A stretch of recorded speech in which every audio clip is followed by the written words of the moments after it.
Hello and welcome to History 101 or Political Science 101, the history of the American political system. Today we are on Chapter 11, the Congress. And your chapter starts out with a picture from Capitol Hill where the Congress meets. I was fortunate enough to be able to go on a field trip when I was 18 years old, a senior field trip, and it was incredible. I absolutely loved it. I loved DC. And I hopefully will be returning there since I am teaching so much U.S. history and actually really enjoying it. I really am a world historian, but due to teaching opportunities, I've really enjoyed learning more U.S. history.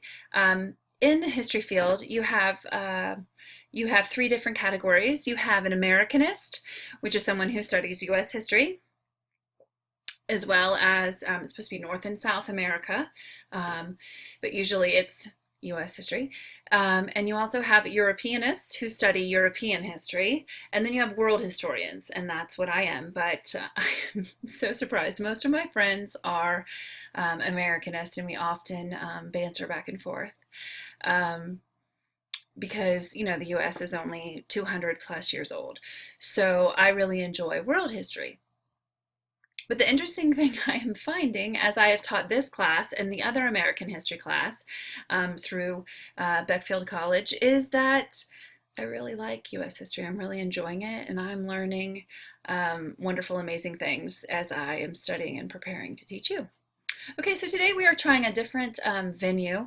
We're going to try and merge the PowerPoint and the video lecture together and see how it works. Hopefully giving you some visual aids and pictures as well, and we'll see how it goes. Okay, we'll go ahead and begin. Our learning outcomes for this chapter.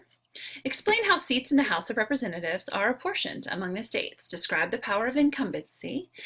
Identify the key leadership positions in Congress. Describe the committee system and indicate some important differences between the House of Representatives and the Senate. All right. Summarize the specific steps in the lawmaking process. Identify Congress's oversight functions and explain how Congress fulfills them. Indicate what is involved in a congressional budgeting process. Okay. The structures and makeup of Congress. Apportionment of the House seats, congressional districts, the representation function of Congress. All right. The first thing that I want to point out, I really like how they talk about filibuster on the first page. And, you know, the filibuster is really to, you know, they have the pro and con, you know, and how they have an issue and they go back and forth, you know, don't let the majority trample the minority and shoving, you know, legislation down their throat. And also, you know, they're saying, you know, there shouldn't be a filibuster, which is where you need 60 votes in the Senate as opposed to 51 or 55. They're saying to change it. So really interesting. Please read that carefully. I think it's very interesting.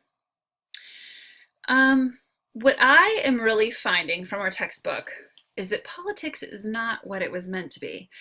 And a lot of that has to do, I believe, with the two-party system. And, you know, hopefully, you know, there will be leaders that will come that would really reinstate what politics really means. And, you know, in the beginning of our text, it talked about politics was really about compromise. And the reason we have Congress to begin with is because there were two states fighting. Virginia, the Virginia plan was to have, you know, representatives in the government based on population. And then New Jersey was a much smaller state, and they were saying, no, don't do that. Just have two from each. So they compromised. And I really just believe, it's just so sad to me that compromise is kind of dead. And that's really what politics is about. It's about compromising. And it just seems like, you know, George Washington, the more I read about him, the more he was right. You know, that this two-party system just demonizes the other. It brings fear, it brings lies, and it's both sides. It's not one over the other, it's both. And to be mature is to see that for what it is. Okay, so the structure and makeup of Congress, and we know that the actual law that brought in to making Congress, or the plans, was called the Great Compromise. Something else that you need to really understand is Congress and the members of the Senate and the House of Representatives are the branch of government that are the closest to their constituents or to the voters. How many of you have seen a congressman? I've actually, run into a few. I've actually shaken hands with a few. Now I was in a teacher leadership program where I actually got to go to the Capitol at Frankfurt, and was able to, there were some there as well. Now you do have, state representatives, and then you have, and those are in your state body, and then you have the House of Representatives that actually go to Washington, D.C. So it is important to know there's a differentiation there. But this fact that the Congress is the closest member to the people. Okay. There's bicameral legislation. Bicameral is 2 houses, the Senate and the House of Representatives. Okay. All right, so the apportionment of House seats. There was a census taken in 2010, where they count the people within the states, and then they're given so many representatives. Very interesting that Wyoming has only one. I actually had a roommate from college from Wyoming. They only have 1 representative, and then they would have 2 senators because every state has 2 senators. Okay, and there is a decennial or 10-year census conducted by the U.S. Census Bureau, and it is largely for this reason. Thought it was really interesting that they also put on here, gave us information that 7 states have only 1 representative: the District of Columbia, American Samoa, Guam, the Northern Mariana Islands, the U.S. Virgin Islands, and all of them send non-voting delegates to the House. Puerto Rico, a self-governing possession of the United States, is represented by a non-voting resident commissioner. So you do have these other people of territories where they're weighing, do they want to be a state, do they not? Because there's a lot of things that go into that, and responsibilities that some of them don't want, and some of them do. All right, congressional districts. Okay, a federal law fixed the House of Representatives membership at 435, so that is just kind of moved about. All right, and California has 53 congressional districts, each having 1 House of Representative person elected to the House of Representatives. Okay, you have to be really careful that these districts are the same number. And there was some issues, and there was a court case that came up in the 1960s because one district was double the size of another. And it states what? And it was called malapportionment, which basically was saying that one person's vote in this district would count half as someone else's district. So 1 person, 1 vote is really important, and the Supreme Court had to step in into Tennessee and take care of that. Gerrymandering. Wow. How would you like a kind of dirty political term to have your name in it? That's just not a good sign that you're a wonderful politician. This was named after Governor Elbridge Gerry of Massachusetts prior to the 1812 elections, because he was trying to draw the district lines in order to favor his party, and that is a huge problem that needs to be addressed. And it still goes on today. It does, but it's both parties do it, and if you read, you'll see that, and it's really kind of disturbing. Okay, let's see. Based on the state's respective populations, every 10 years, each state is guaranteed at least 1 house. Okay. Election votes gained and lost after the 2010 census. All right, I was looking for that table in my book, and I cannot seem. I guess I don't have it. All right, so you have gained electoral votes, lost electoral votes, and no change. Wow, so Kentucky had no change, and Ohio lost 2, so we got smaller. That's really strange. All right, Texas is growing, it looks like. Florida. All righty.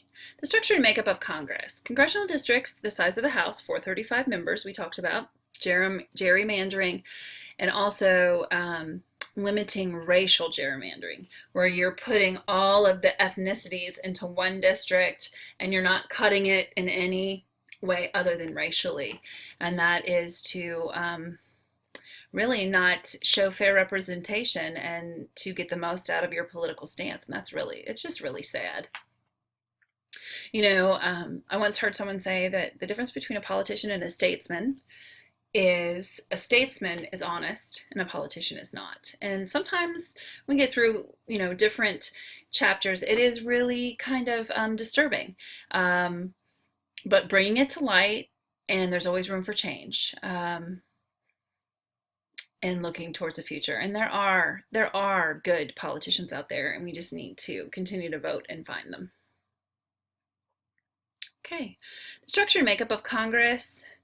You have this cartoon. Prior to the 1812 elections, the Massachusetts legislature divided up Essex County in a way that favored Governor Elbridge Gerry's party. The result was a district that looks something like a salamander. It's terrible. A newspaper editor of the time referred to it as gerrymander, and the name stuck because of the salamander plus the Jerry. Oh my, such an interesting, I just love political cartoons. That's really an interesting one. Okay, the structure and makeup of Congress, the representation function of Congress, the trustee view of representation, the instructed delegate view, and the partisan view of representation. And as you look at this, it did say in our book that most politicians or statesmen, they combine the 3 views: the trustee view, the instructed delegate view, and the partisan view of representation. Trustee is a representative who tries to serve the broad interests of the entire society, not just the narrow interests of his or her constituents or his or her state. Instructed delegate view, you know, that's listening, deliberately mirrors the views of the majority of his or her constituents. And the last view, where did you go? Oh. The partisan view is, you know, really kind of aligning with the partisan platform. And a lot of people think that most combine these 3. You can be a member of Congress, the power of incumbency and congressional terms. I really found this interesting, really enjoyed it. Okay, they are elected by the popular vote. Isn't that interesting? President is not, Congress is. Okay, and that's interesting. That really brings up a lot of questions about, you know, maybe the Electoral College isn't such a bad thing.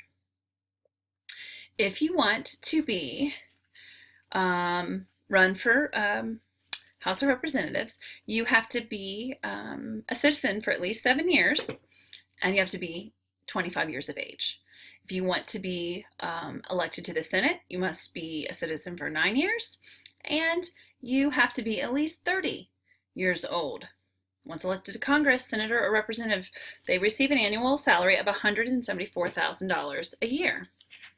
Not bad. The power of incumbency. Incumbency, you have to really say that slowly. Being an incumbent is really an advantage because everyone knows your name. That means you held office before. Should be a definition, and there's actually not. An incumbent is just someone who wins because their name is known to voters. They've seen them before, and we will talk more about incumbency and why that is such an advantage on part 2 of chapter 11.